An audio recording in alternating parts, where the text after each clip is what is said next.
Well, you heard it there. People in Greenland protested JD Vance's visit to the territory. My next guest is on the ground there. Qupanuk Olsen is a member of parliament and she is a content creator. She joins me now from Qupanuk, Greenland. So tell me, we heard that sentiment. JD Vance wasn't overly welcome. People didn't roll out the red carpet. How are they reacting today to how the visit actually played out? So he only went to the space base up in North Greenland, where there's the existing U.S. military base, and we are used to the Americans staying up there.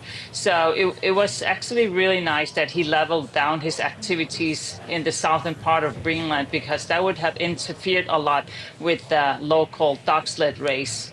It doesn't hurt us that much that he's all the way at the American space base. Did the change in itinerary, where he chose to go, sticking to the American base, was that a direct result of the opposition in Denmark to the American threats?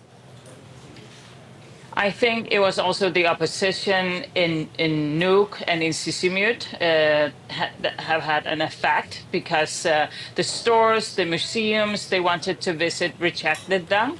So I also think that they had an effect, not just Denmark, but also the local people's influence.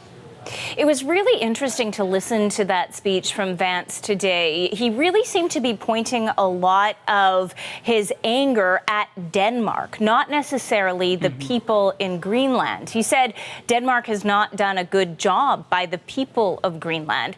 How did you make that out? What did you think of that?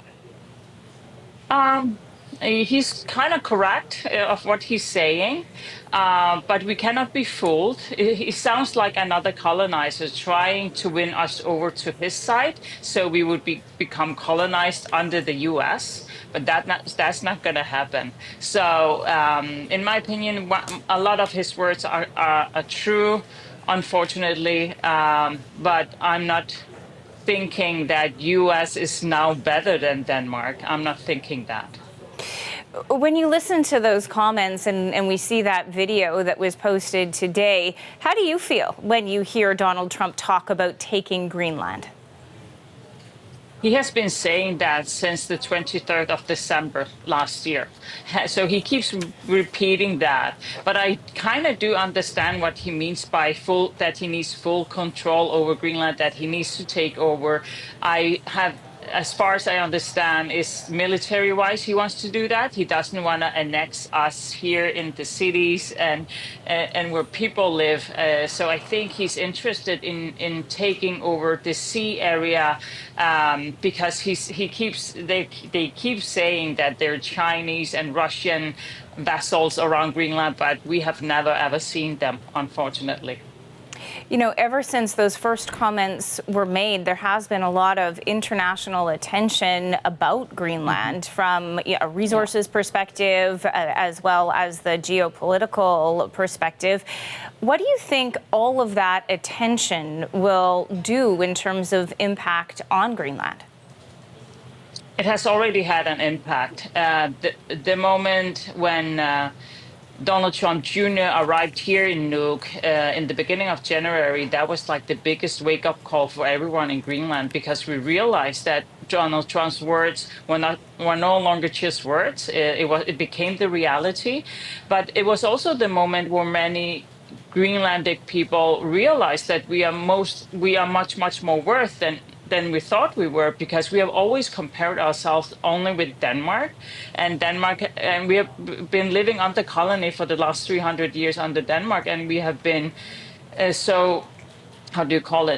been seen as less worthy human beings. And now someone else showing this interest is actually a huge wake-up call, and we have realized that we are more worth and we have more to say in this world than we thought we had. So is there an opportunity there for your government? I understand there's a coalition now with 3 parties.